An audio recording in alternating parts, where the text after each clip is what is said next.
Alhamdulillahilladzi anzala sakinata fi qulubil mu'minin liyazdadu imanan ma'a imanihim. Asyhadu an la ilaha illallah wahdahu la syarikalah wa asyhadu anna Muhammadan abduhu wa rasuluh alladzi la nabiyya ba'da amma ba'd. Ikhwatu iman, ibu-ibu, bapak-bapak, para pemuda dan para pemudi yang sama-sama mengharapkan ridha serta pertolongan Allah Subhanahu wa taala.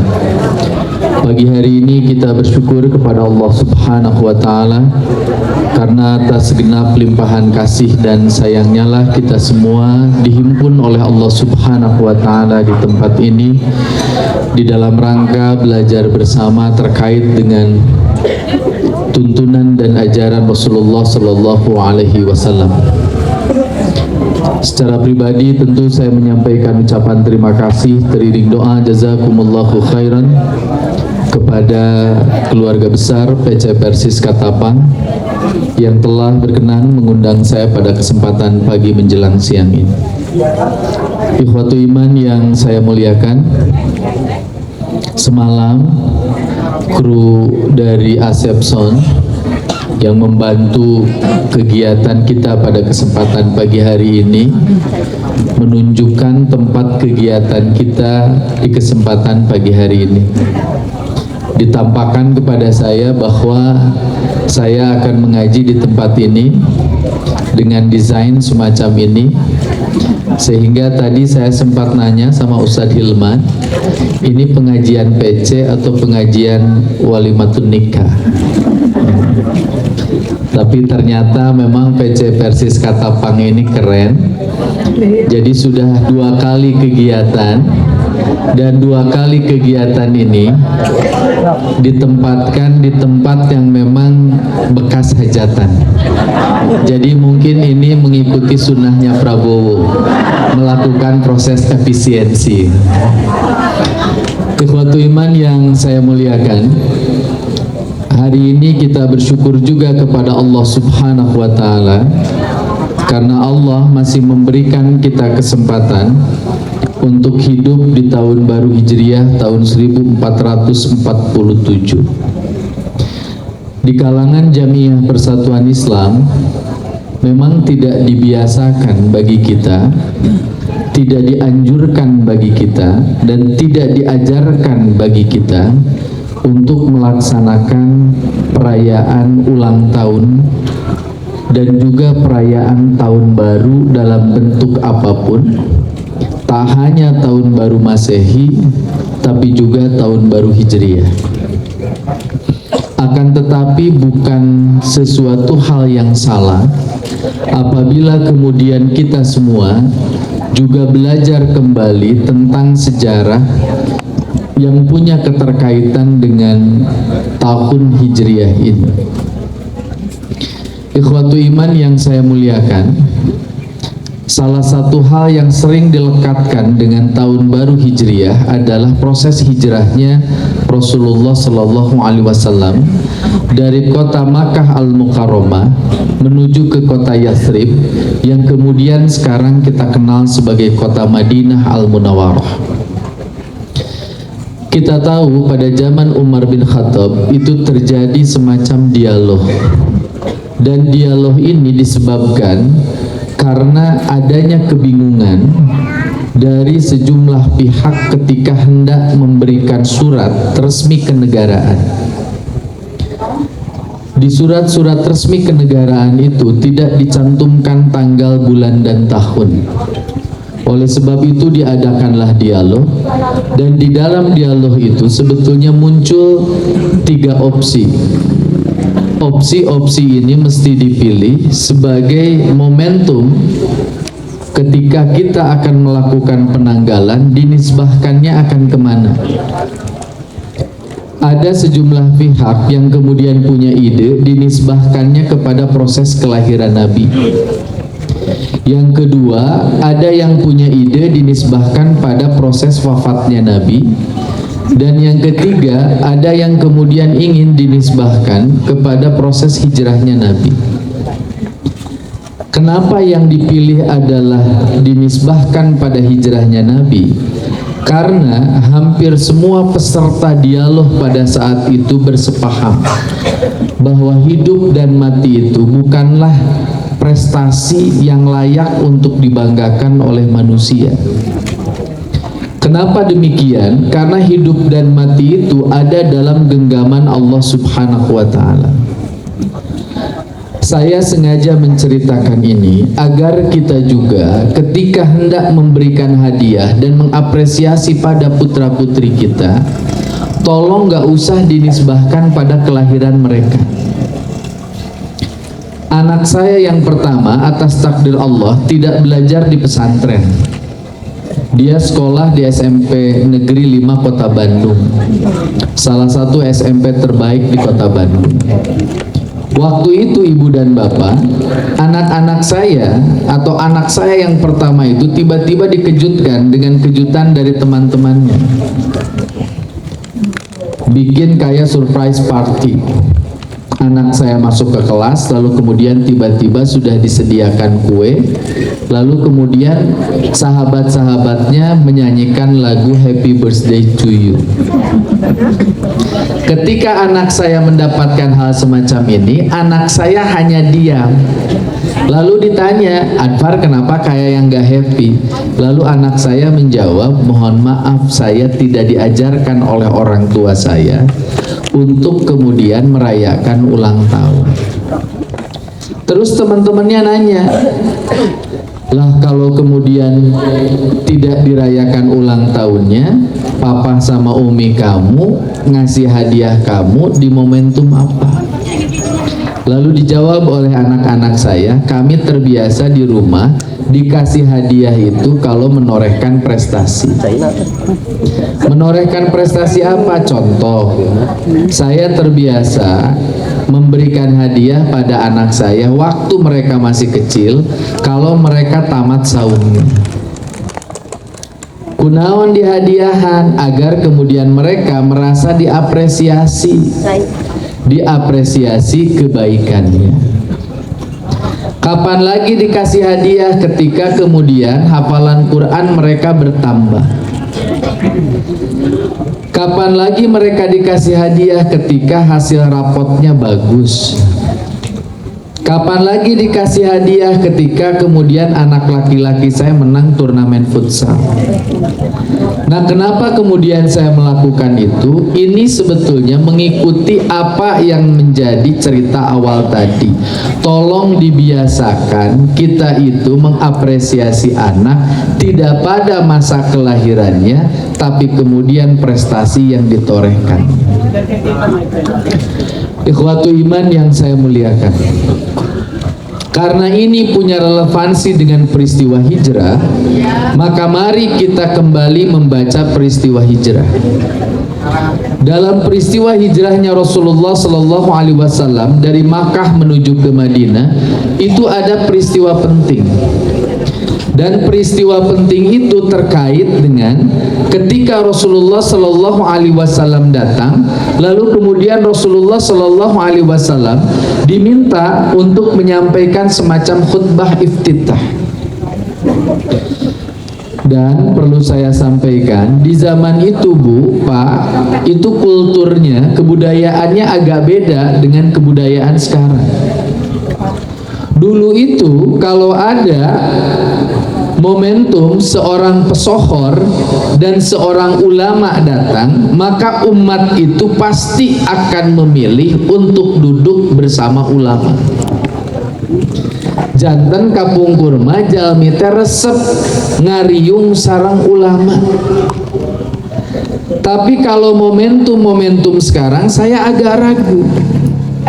Contoh, upami anu sumping ka dieu simpuring sareng Raffi Ahmad. Saya agak ragu ibu-ibu akan lebih memilih berkumpul dengan saya ketimbang Raffi Ahmad. Dan ini nggak usah kita denial, nggak usah kita sangkal. Saya masih ingat betul beberapa puluh tahun yang lalu Muktamar Persis itu dibuka oleh Profesor Yusril Iza Mahendra. Itu sampai kemudian Ustadz Siddiq Amin berulang-ulang kali mengatakan mohon dijaga sikapnya ibu-ibu Persistri. Kunaon da Ustadz Siddiq langkung mah biasa. Nah, ripas Yusril mani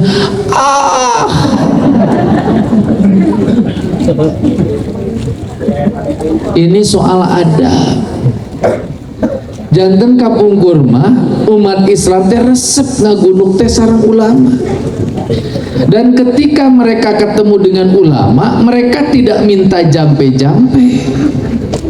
Mereka tidak minta minum barokah. Yang mereka minta adalah pesan. Dan sekarang lebih unik kalau ada kemudian jamaah ketemu dengan ulama, unik, henteu menta cai barokah mah, henteu menta jampe mah, nu dipenta teh selfie. Anu pikarudeten Pak, kadang saya itu diajak selfie sama ibu-ibu yang kemudian handphonenya itu memakai aplikasi. Akhirnya yang terjadi karena pakai aplikasi, ibu bapak bisa ngelihat apa? Coba ngelihat baligo dan e-flyer saya, lain kasep eta mah geulis. Kulit jadi halus, bibir jadi semu beureum, padahal mah teu kudu dikitu-kitu. Da kieu na ge leuheung keneh atuh. Nah, waktu Rasulullah Shallallahu Alaihi Wasallam datang, lalu kemudian jamaah berkumpul, baik dari kelompok muhajirin dan ansor, lalu kemudian mereka meminta kepada Rasulullah Shallallahu Alaihi Wasallam untuk menyampaikan pesan. Rasul lalu kemudian berdiri di hadapan orang-orang Madinah dan Rasul mengatakan, ya ayuhan nas absus salam wa at'imut ta'am wasilul arham wasallu bilaili wan nasi niyamun tadkhulul jannah bisalamin. Pidato singkat ini adalah pidato yang memberikan fondasi bagi terwujudnya Madinah Al-Munawwarah. Dan pidato yang singkat ini juga adalah pidato yang berisi 4 hal yang kalau kemudian kita lakukan secara konsisten itu akan membukakan pintu surga bagi diri kita dan keluarga. Rasul mengatakan, ya ayuhan nas, kalau bentuk perintahnya atau bentuk seruannya ya ayuhan nas, maka siapapun yang melakukan ini tak terkecuali orang yang berbeda keyakinan itu pasti akan mendapatkan kebaikan. Rasul mengatakan, ya ayuhan nas, wahai sekalian manusia, afsus salam, ucapkanlah salam. Jadi kalau kita pengen masuk ke surga, pengen Bandung ini menjadi Bandung yang bedas, Jabar ini jadi istimewa, Indonesia ini jadi Indonesia yang maju, kita sampai ke Indonesia Emas 2045, maka syarat pertamanya adalah afsus salam, tebarkanlah salam. Apa makna tebar salam? Itu bukan hanya mengucapkan salam, tapi lebih dari itu memastikan diri kita, tindakan kehidupan kita, perilaku kita gak pernah jadi ancaman bagi orang lain. Jadi biasakan kita itu gak ngancam-ngancam orang lain. Termasuk ketika kita mendidik anak-anak kita sholat, jangan suka ngancam-ngancam. Sholatnya lamun teu sholat engke moal dipasihan bekal ka sakola. Eta teh diungkapkeun ku bapak-bapak anu sholat subuhna setengah genep. Ya nggak bisa. Bapak ibu ngajak orang lain untuk kemudian teguh di dalam jalan Quran dan Sunnah. Bagus nggak? Bagus. Tapi saya minta nggak usah ngancam-ngancam orang. Kita harus menyebarkan Islam tidak hanya di Indonesia, tapi di tempat-tempat yang jauh lainnya. Tapi saya minta jangan pernah ngancam-ngancam orang.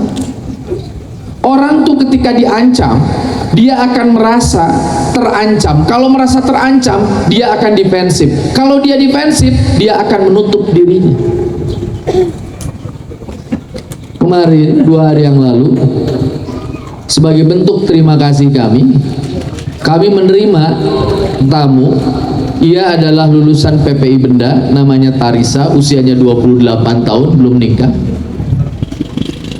Tarisa ini adalah anak santri yang sangat saya dan istri cintai. Kenapa? Karena ia mampu menorehkan prestasi yang luar biasa. Dia belajar agama di Sanawiyah dan Mualimin Benda. Dia pergi ke kota Niigata, jaraknya 700 km dari Tokyo. Kalau pakai Shinkansen kurang lebih hanya 2 jam dengan kereta cepat. Ketika saya datang ke Niigata, saya nggak akan pernah punya imajinasi bahwa saya akan bicara di hadapan banyak orang. Kenapa demikian? Karena saya ngaji di Tokyo saja, ibu kota Jepang saja, yang umat Islam Indonesianya banyak, paling yang hadir itu kalau subuh, itu antara 100 sampai 200 orang. Niigata ini jaraknya 700 km, jauh sekali. Udaranya jauh lebih dingin ketimbang Tokyo. Di Tokyo sudah masuk ke musim semi, dia masih musim dingin. Kadang-kadang masih turun salju. Apalagi di musim dingin. Ketika saya datang ke tempat itu, lalu kemudian saya ngaji, dan ternyata di masjid tersebut waktu itu berkumpul 300 anak-anak muda untuk belajar Islam. Saya nanya, kenapa Tarisa bisa ngumpulin orang sebanyak ini? Apakah mereka suka semua pada Islam? Dijawab, enggak Pak. Sebagian dari mereka bahkan ada yang kemudian pernah melecehkan Islam. Mereka pernah ngomong ke Tarisa, Tarisa ngapain kamu jadi seorang muslimah? Jadi muslimah itu ribet, laki-lakinya dibebaskan pakaiannya, tapi perempuannya harus ditutup. Orang-orang asing, Bu, ketika ibu menutup pakaian, itu dianggap sebagai bentuk diskriminasi. Mereka menganggap bahwa Islam mempersepsikan perempuan itu sebagai sumber dosa, sehingga kemudian harus ditutup, harus rapi. Ketika Tarisa ditanya sama orang Jepang semacam itu, diserang sama orang Jepang semacam itu, sebetulnya dia punya hak untuk melakukan pembelaan, dia punya hak untuk marah, tapi dia nggak lakukan itu. Apa yang dia katakan? Ini mirip gaya khas dakwah Persis di zaman Ahasan. Ahasan nggak pernah marah kalau diserang, dia pakai logika. Tarisa lalu kemudian ngomong gini, mohon maaf ya, saya mau tanya, kalau kamu makan pisang, itu seneng pisang yang kemudian masih ada kulitnya atau sudah dibuka? Dijawab, masih ada kulitnya. Nah, kami sebagai perempuan muslim, kami pengen tubuh kami ini ada kulitnya, agar kami bisa lebih bersih, bermartabat, dan terlihat baik di hadapan orang. Dia nggak kutip ayat Quran, kunaun ngutip ayat Quran, percuma ngutip ayat Quran pada orang yang nggak yakin dengan kebenaran Islam. Jadi pakai logika dulu. Dia nggak langsung kemudian mengancam. Kenapa kamu nutup aurat? Langsung cek Tarisa. Kenapa saya nutup aurat? Karena kalau saya nggak nutup aurat nanti saya dibakar di neraka. Nggak gitu. Coba absus salam. Di bagian yang lain izinkan saya menyampaikan, bukankah ketika Rasul ditanya siapakah muslim yang baik itu, Rasul secara loud and clear, secara tegas dan jelas mengatakan, al-muslimu man salimal muslimuna min lisanihi wa yadihi.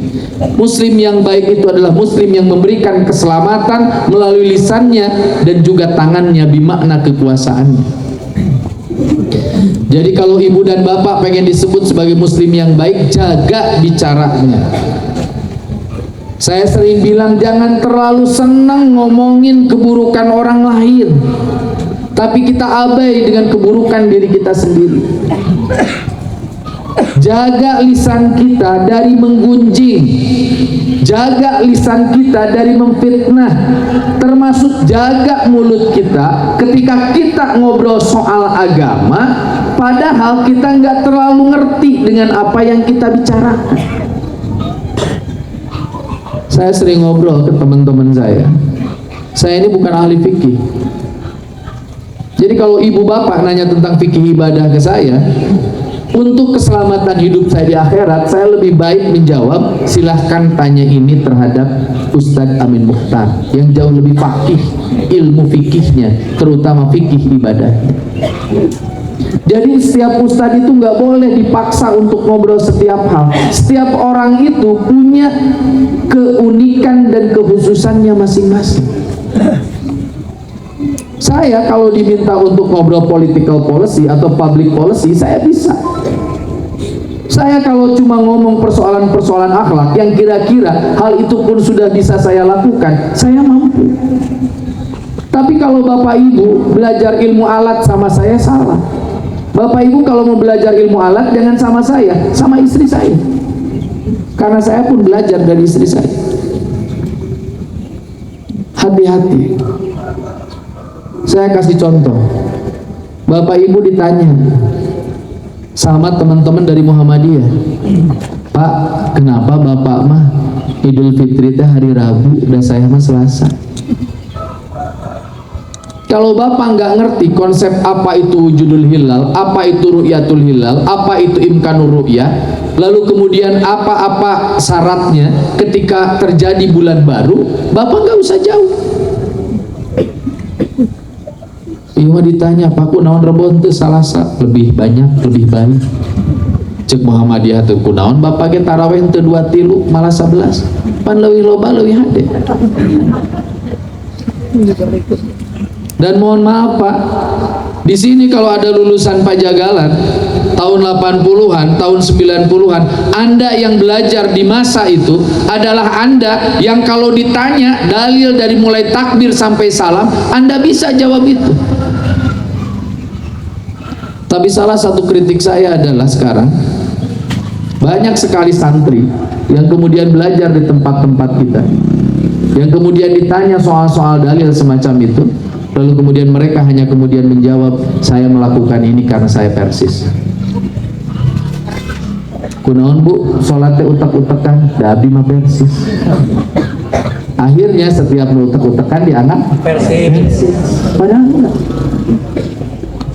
Sahabat-sahabat yang belajar di tarbiyah PKS juga sama utak-utak. Sebagian teman-teman salafi juga sama utak-utakan. Oleh karena itu hati-hati. Yang kedua, ini yang lebih penting. Kalau Anda punya kekuasaan, gunakan kekuasaan itu untuk kebaikan. Atas takdir Allah, putra saya yang pertama itu lalu kemudian sekarang lagi belajar bekerja. Anak saya yang pertama ini alhamdulillah kemarin lulus menjadi sarjana, salah satu lulusan terbaik di sebuah kampus di Yogyakarta, jurusannya hubungan internasional, pada usia 20 tahun. Ketika anak saya lulus, ibunya itu berdoanya sebetulnya kerjanya itu di tempat-tempat yang kira-kira nyaman lah menurut perspektif seorang perempuan. Tapi atas takdir Allah, anak saya sekarang bekerja di koran Tempo, sebuah koran yang kemudian konsisten melakukan kritik konstruktif terhadap pemerintah. Bahkan beberapa saat yang lalu kita tahu sejumlah jurnalis Tempo itu dikirimin kepala babi yang dipotong. Ketika kemudian saya banyak ngobrol dengan anak saya, kebetulan di desk politik dan hukum. 2 pekan pertama bolak-balik dari KPK, Kejaksaan Agung, Mabes Polri, DPR. Saya nanya, terutama kemarin ketika dia datang dari Kejaksaan Agung, Kak dari mana? Dari Kejaksaan Agung Pak. Habis ngapain? Habis ngelihat uang. Uang siapa? Uang yang kemudian diambil oleh Jaksa Agung dari salah seorang petugas Mahkamah Agung namanya Jarof Richard. Berapakah jumlahnya? 956 miliar dalam bentuk cash. Sakumaha Kak diwaler kupun anak pah etate kalau masukin ke rumah kita atau dimasukin ke masjid kita penuh. Mungkin sebagian ibu dan bapak ada yang lihat di Instagram atau di Facebook, itu penuh banget isinya uang. Kenapa ada orang punya uang dengan cara semacam itu? Alasannya karena dia lupa dengan dalil ini, bahwa kalau kita punya kekuasaan, gunakan kekuasaan itu untuk kebaikan, bukan hanya sekedar menyenangkan diri sendiri. Saya itu nggak pernah habis pikir ya,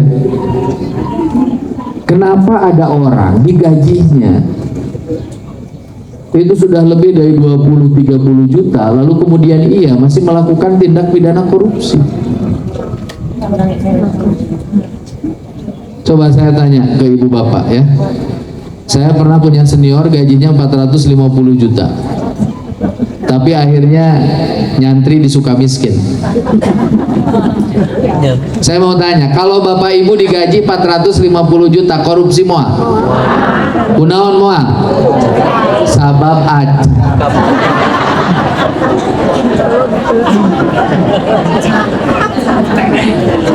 Berapa orang di sini yang dulu kemudian janji sama Allah, ya Allah abdi mah upami gaduh motor bakal rajin ka pangaosan, margi sabada gaduh motor masih kuring tinggal dereng-deng nges dibere motor anger mumul ke pengajian, terus ngobrol kia, dah ya Allah karena motor mah panas kehujanan pami aya mobil masih gana bade ka pangaosan, dibere mobil dititah ngaji ka dieu aya kene alasan teh, ya Allah eta teh jalanna leutik, mobil mah teu asuh, cek Allah teh ari sia atuh hayangna naon.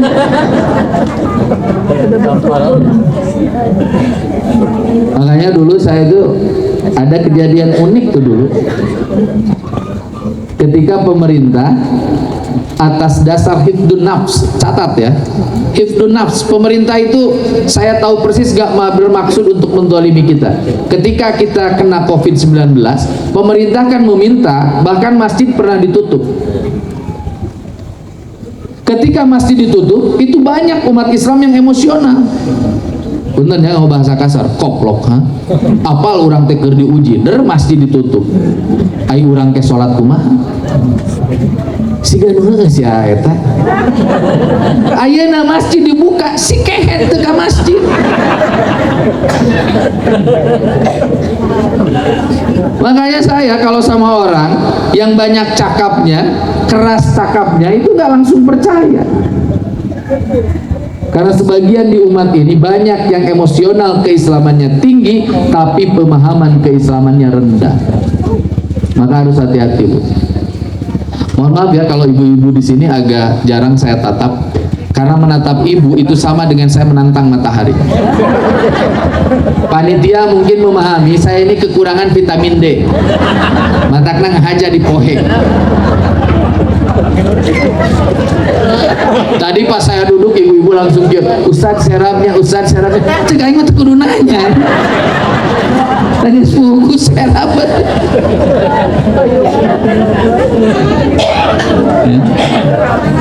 Maka saya ingatkan, kalau kita punya anak, dia punya kekuasaan, kekuasaan itu sekecil apapun, gunakan kekuasaan itu untuk kebaikan. Bapak-bapak di sini gak ada yang jadi presiden, gak ada yang jadi gubernur, gak ada yang jadi bupati, te RT acan. Saya ingatkan, bapak itu kepala keluarga. Bapak itu punya kewajiban membawa diri bapak, anak istri bapak masuk surga secara berjamaah. Bikin kurikulumnya. Itu teh sagala sok gaya baiti jannati. Ditanya, Pak, ari bapak eta ngaos Quran sareng garwa sareng murang kali sabaraha sasi sakali. Teu nanya sabaraha poe sakali. Sabaraha sasi sakali sok. Tulis baiti jannati. Siga nu sok bikin kurikulum napa? Da bapak teh kepala keluarga. Bapak dan saya nanti di yaumul hisab, kaki kita nggak mungkin melangkah seinci pun mendekati surga kalau kita gagal mendidik pasangan hidup kita dan anak-anak kita. Tenang Bu, ibu mah tanggung jawab bapak. Tenang. Gitu ku Allah teh kieu kunaon tarap ka pangajian. Ibu mah kantun kieu abdi teu di Widya. Kunaon teu ka pangajian? Teu dijajab ku caroge. Ka mana carogena? Mancing.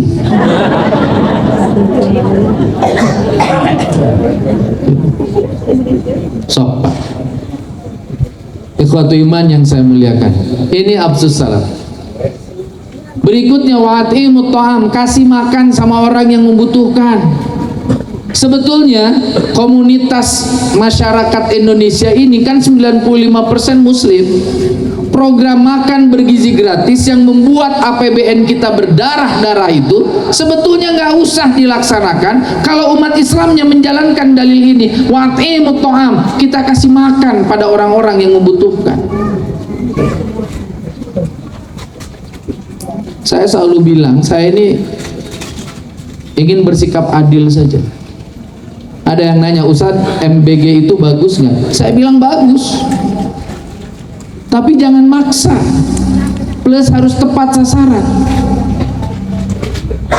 Di beberapa sekolah itu ada sekolah-sekolah bagus di Tasik, di Bandung yang mereka dapat program MBG, padahal anak-anak ini terlahir dari keluarga yang berpunya, yang kemudian bekal hariannya saja 50.000. Tiba-tiba dikasih makan bergizi gratis, saporsina 10.000, mungkin hargana 10.000 tinu ngajualna. Itu lain romusa atau kerja rodi, pasti mengambil selisih. Taruhlah 8.500, makanan seharga 8.500 dikasihkan ke anak yang bekalnya 50.000, saya yakin tidak akan dimakan habis dan hanya menghadirkan sampah. Jadi Ustadz, tapi setuju buat siapa? Buat masyarakat Indonesia yang tidak mampu, di pulau-pulau terpencil, di pulau-pulau terdepan yang angka kemiskinannya masih tinggi, di pesantren-pesantren yang ada di Indonesia yang kemudian pesantren-pesantrennya sangat sederhana, sok sebarkan kadinya, tapi harus berkeadilan. Saya minta sekolah-sekolah yang mampu itu nggak usah ngambil program ini, agar kemudian uang pemerintah bisa diselamatkan. Pan orang teh dididik, lamun kira-kira mobil orang rada hade, kan tidak boleh meminum Pertalite, tapi kita harus minum Pertamax. Nah, di dina bab ieu teh kitu. So, saya minta kita terbiasa memberikan makan bagi orang yang kemudian membutuhkan. Maka ajarkan itu sejak di sini, sejak di pengajian ini. Bapak nampi suuk, katingali nu digigireun tara nuang suuk sakali-kali acan geserkeun bapak teh. Ieu suuk jang bapak kunaon abdi mah tos sering kana suuk. Itu kabagian sadayana suuk. So, Bapak Ibu datang ke pengajian bawa makanan yang lain, tong disumputkeun. Mani dipintal-pintal, asupkeun kana keresek, asupkeun kana tas montong gitu, kaluarkeun, bagikeun. Tuhnya ibu-ibu menganukur bisa teh tah. Nu nyebut tah teh nu sok mentak gitu.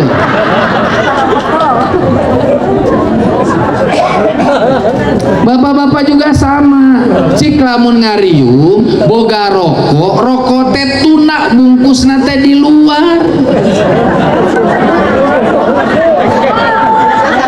Montong ieu mah disumputkeun we hayeun. Nu kitu mah hese asup surga teh. Kunaon hese asup surga? Panyakit wae teh dibagikeun komo pahala. Sok wa'atimut ta'am. Dalam makna yang lebih luas, wa'atimut ta'am itu dalam bahasa kerennya tumbuhkan kadar filantropi sosial, kadar kedermawanan kita. Saya sering cerita ini, orang Indonesia yang wajahnya macam-macam kita gini, udah kelihatan tuh wajah-wajah ini tuh wajah-wajah penuh masalah. Ngenukur nganteng itu kumaha cicilan motor, ya kudung 2 kali deui gitu kan. Tapi kerennya di balik wajah-wajah kita yang bermasalah ini, saya sering bilang 3 tahun berturut-turut menurut Generosity Index kita adalah negara paling dermawan di dunia. Ku ku alatan gitu loba jalma anu ngurus lalu lintas, padahal dia bukan dishub, dia bukan polisi, tapi dia bisa nyekolahin anaknya. Disebut nanti Pak Ogah. Maju Pak, antos heula Pak. Kalau kita lewat sok masih hantara. Oh sok. Bahkan di urang nyeun KTP gratis, tapi lamun urang ka Pak RT nitip nyeun KTP teu barang bere asa dosa. Saya sering minta di depan teman-teman KPK, hal kayak gini jangan disebut gratifikasi.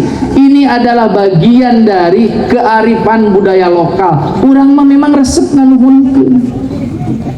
Ima aya guru kamari teh aya haplah imtihan, aya panuhun ti orang tua murid teh dipasihkeun ka guru.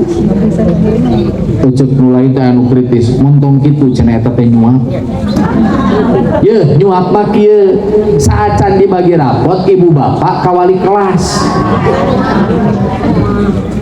Itu kecenderungan gratifikasinya tinggi, kunaon sabab nilai belum dimasukkan. Tapi kalau kemudian atos dibagikan segala rupana terus kurang aya kanya ka guru, nya naon salahna. Dan Bapak Ibu tahu tidak ada masjid di seluruh dunia yang jumlah masjidnya lebih banyak ketimbang Indonesia. Dan kerennya, masjid-masjid di Indonesia itu 95% tidak dibangun oleh pemerintah, tapi dibangun oleh tangan masyarakat sendiri. Matak simkuring lamun sok gerada rudatnya ka pamarentah sok kieu. Dah aing mah pamarentah teh bubar we. Dah aing mah teh diatur pamarentah ge hirup. Ini serius. Makanya saya minta kalau ada orang di pemerintahan yang benar dong ngurus masyarakat. Contoh, waktu COVID yang masuk ke kantor itu kan cuma 30%. Indonesia bubar tuh. Ngerti aya udah.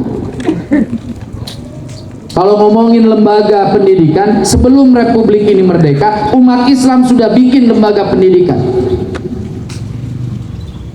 Tebu Ireng yang didirikan oleh kakeknya Gus Dur itu berdiri tahun 1899. 46 tahun sebelum Republik Merdeka, umat Islam sudah ikut serta mencerdaskan kehidupan bangsa. Madrasah Diniyah wal Ibtidaiyah di Yogyakarta yang didirikan oleh Kiai Haji Ahmad Dahlan, pendiri Persyarikatan Muhammadiyah, itu tahun 1911. Pondok Pesantren Persis Pajagalan didirikan 1936, 9 tahun sebelum Republik ini merdeka. Jadi orang tengah serlah itulah mencerdaskan kehidupan bangsa. Dan kenapa itu terjadi? Karena banyak orang yang melakukan wa'imut ta'am. Mereka punya kedermawanan sosial, mereka lalu kemudian membagikan sebagian rezekinya dengan konsep zakat, infak, sedekah dan wakaf untuk membangun pusat-pusat peradaban yang waktu itu disebut sebagai pesantren. Matahna sok sing rajin zakat, infak, sedekah sareng wakaf. Ieu mah ya Allah kajeun teuing barang bere, hewan kurban mesna loba. Makanya saya minta ya di dia ya ke pimpinan-pimpinan jamaah tong dibiasakeun. Lamun mayunan Idul Adha ngumpulkeun mudohi tanggal 8 Dzulhijjah pikarudeteun. Utamina lamun mudohina orang yang berkurbannya pemahaman keislamannya nggak bagus. Kumpulkan di masjid Bapak Ibu enjing pada dilaksanakan pemotongan hewan kurban. Ieu mati panitia manawi we sareng manawi Bapak Ibu bilih bade mesen naonna. Sapi teh hiji ku tujuhan, nu tujuh kabeh hayang cokor sapi. Pertanyaan simpuring cokor panitia nu mana nu kudu diteukteuk tilu deui.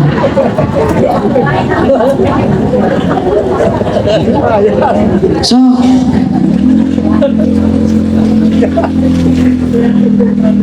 saya mau kasih tahu ke ibu bapak, biar yang berkurban itu punya nilai etik, punya nilai moral dan etik.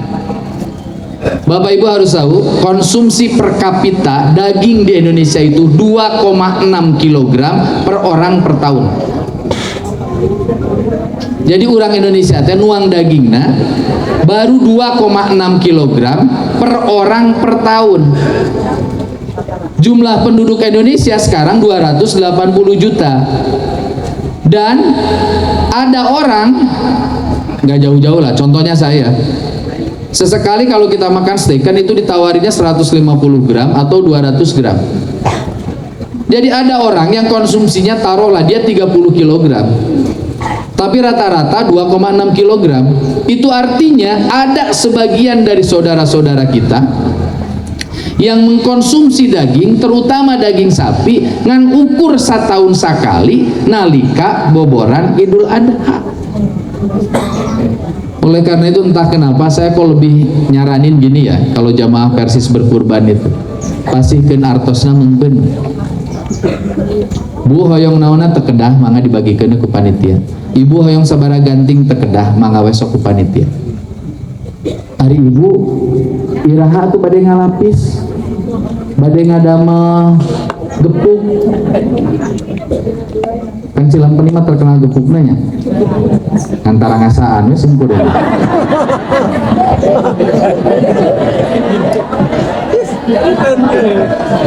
Sekedar bu, saya lagi mengurangi konsumsi daging merah. Udah ngobrol ke Ustadz Gilman mah berkali-kali kita didengekin.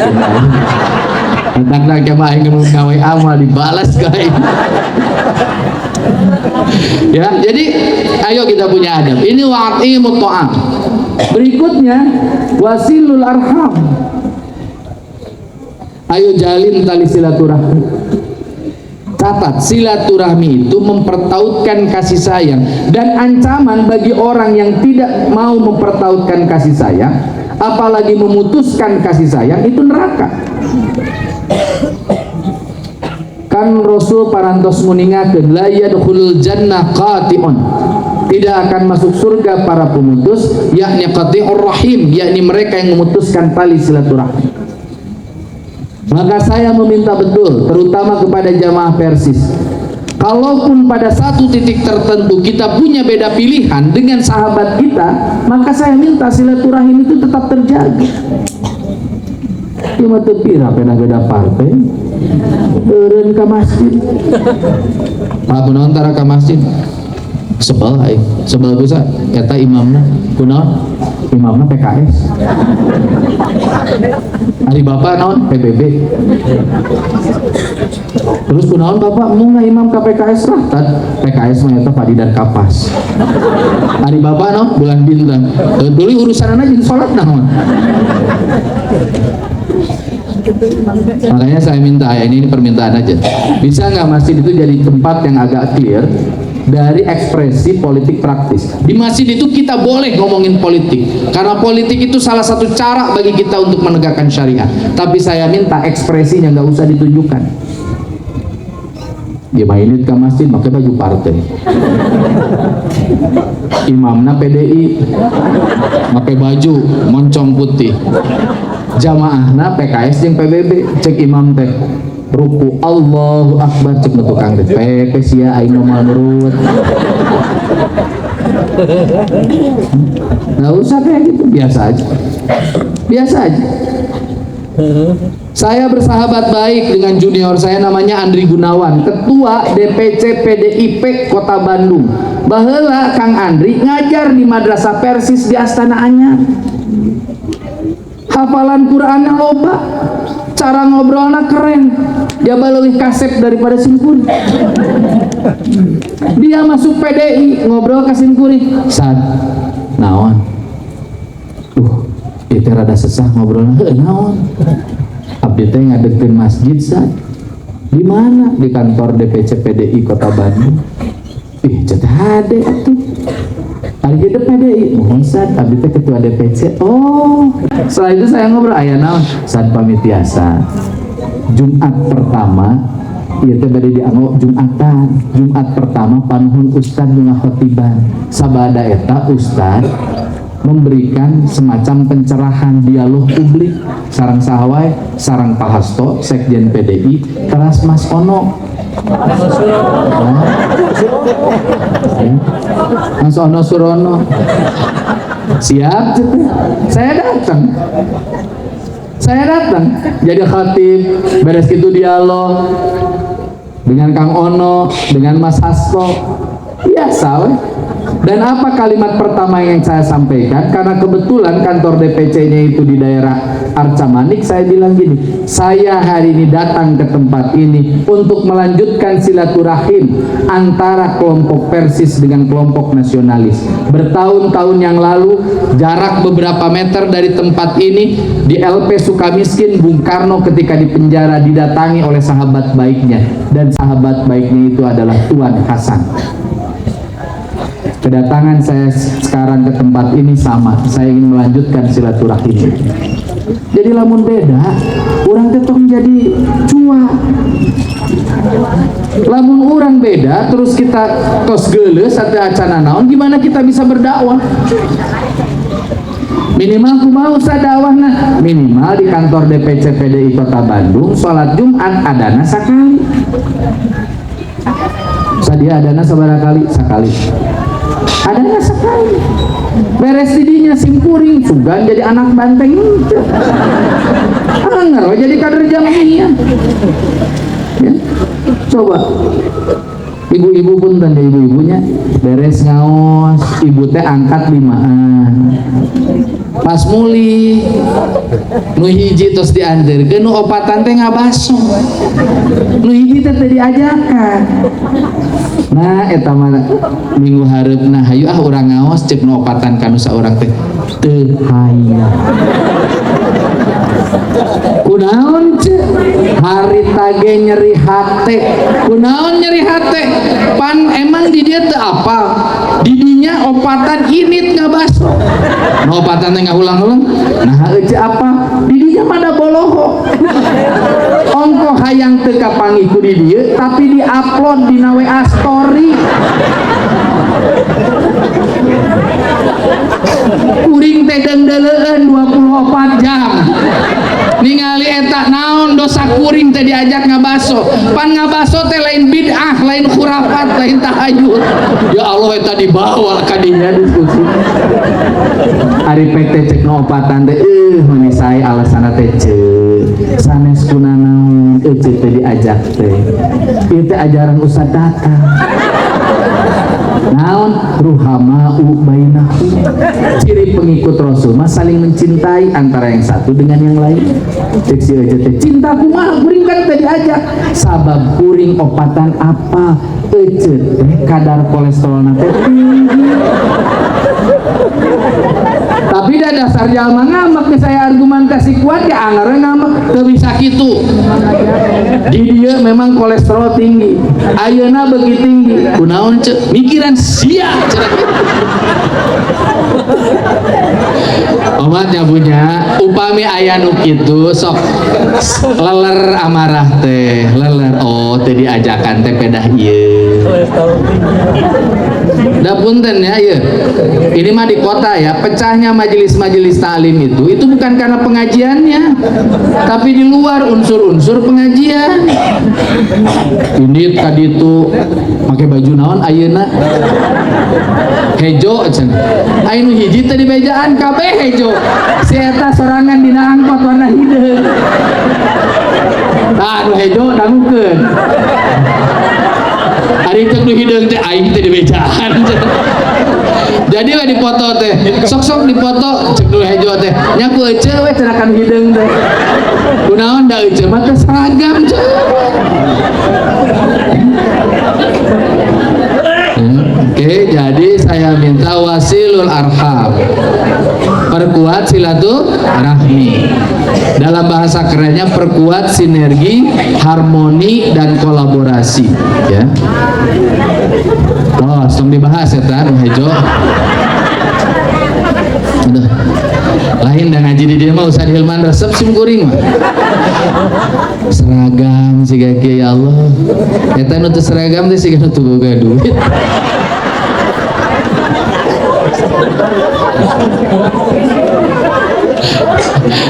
Iya ku ngobrol dia insya Allah lamun abi ngawas deui sigana seragam sadaya.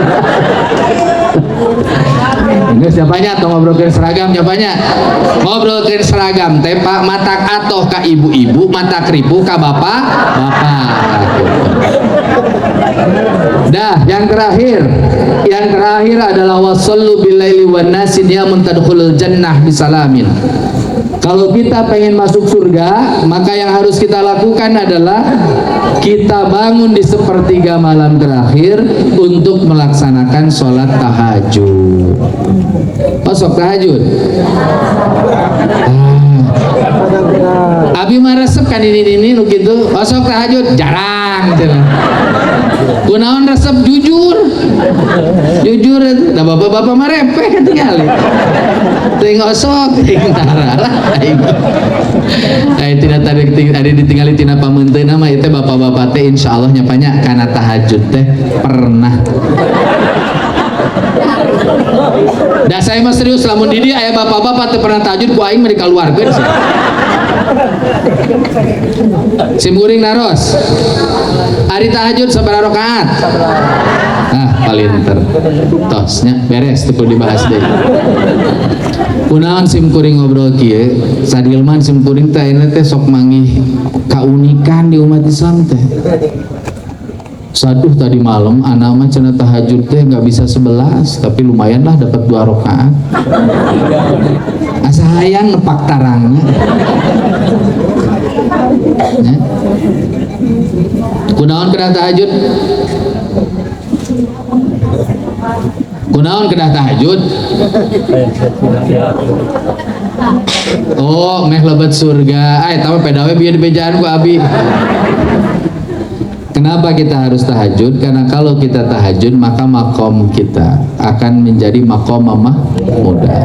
Makom mahmuda teh makomna derajatna Nabi Muhammad. Jadi kalau kita pengen naik level, sok laksanakeun tahajud. Da bapak-bapak itu kan makom mahmuda, makom mahmuda, mamah muda. Lieur aing. Tuh itu tuh, di kolom itu katenyok kusim kuring mah. Eta ta deket anu make eta ta kopiah Persis aing mah katingali. Tuh ari geus kitu nu tunggul we. Mana pamajikanana? Ya. Jadi tolong semuanya rajin tahajud ya. Tahajud teh abot teh?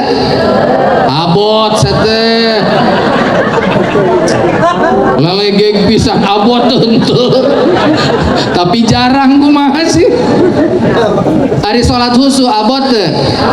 Sahur saha? Sahur Quran.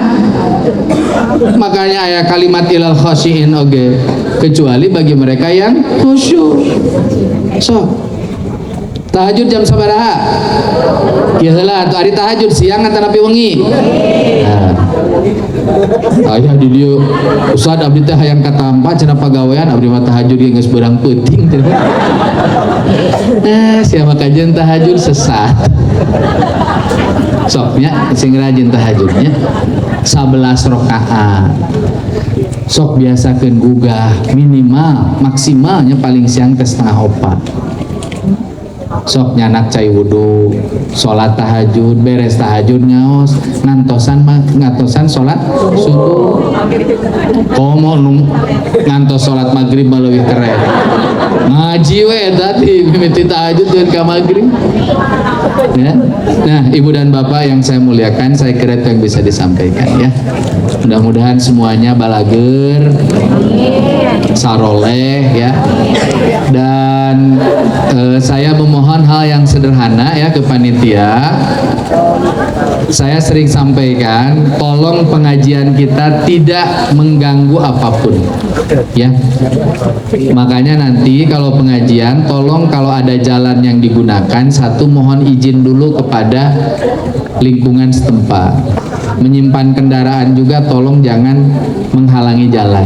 Dan hari ini kendaraan yang menghalangi jalan adalah kendaraan saya. Sabab ditunjukkan ke panitia. Ya, tolong biasakan kita tidak ganggu orang meskipun kita sedang berjalan di jalan Allah. Setuju? Baik, saya kira itu. Terima kasih. Butos panas? saroleh kieu anggota PC Katapang. Bu panas haneut. Pak panas teh. Tuh da bapak teu boga ka era tuh. Cik panitia teh sing eling lalaki nu belah ditu awewe di dieu. Komo eta usah diilmuan mah cicing di dinya aya kungareuna. Ayo. Pas gitunya. Eta saya eta murang kali saya eta. Udah sekolah belum? TK? Udah bisa baca Alif Las? Surat Qul Huwallahu Ahad? Bisa sini? Dia cenah tuh. Sini maju.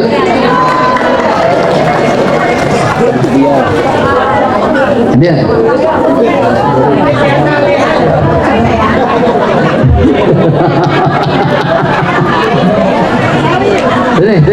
Sini, ke sini, duduk. Ya Allah, ayah nu kasep di Katapang nih. Tuganti sih usah diuman kabeh. Sana Mi. Siapa? Coba bacakan Alif Las. Qul huwallahu ahad.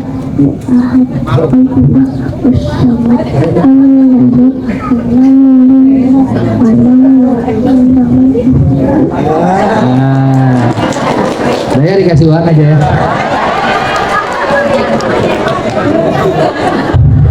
Kurang teh kudu nyontoh ka gubernur Deddy Mulyadi ge sok ngasihan harto. Nih. Yang anak.